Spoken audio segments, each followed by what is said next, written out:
தனித்து போட்டின்னா, தனித்து போட்டி, தன்மானம் காத்தல், டெபாசிட் இழத்தல். இதுல தான் போய் முடியுங்க. இது வந்து அந்த காலத்துல எங்களுக்கு ஒரு சீனியர் ரிப்போர்ட்டர் இருந்தாரு. அவர் பேர் வந்து திருஞானம்.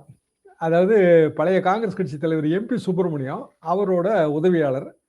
எம்பிஎஸ்ட்ட பேட்டி எடுக்க போம்போது, இவரோட இந்த அவர் பேசுற திறமை, எழுதுறதெல்லாம் பார்த்து அப்படியே மெதுவா பத்திரிகை துறைக்கு இழுத்துட்டு வந்தது அவர.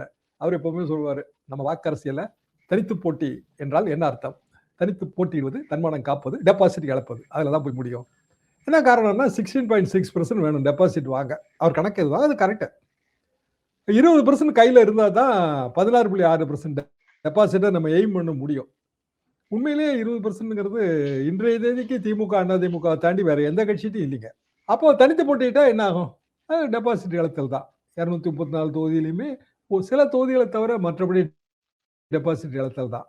இப்போ விஜய் கட்சிக்கு 40% இருக்கு அப்படிங்கிறதெல்லாம் பயங்கரமான ஹைப் அது. அது சினிமா பாணியில பேசுறது தான். நம்ம படம் இவ்வளவு வசூல் ஆகுங்கிற பாணி தான். 40% இருப்பதற்கு வழியே இல்ல. அது எல்லாருக்கும் தெரியும்.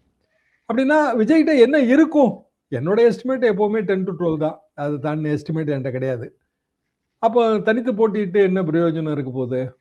சரி அழுத்தம்னா என்ன? அயர்ன் பாக்ஸா? கட்சி அரசியல்ங்கிறது அயர்ன் பாக்ஸா என்ன?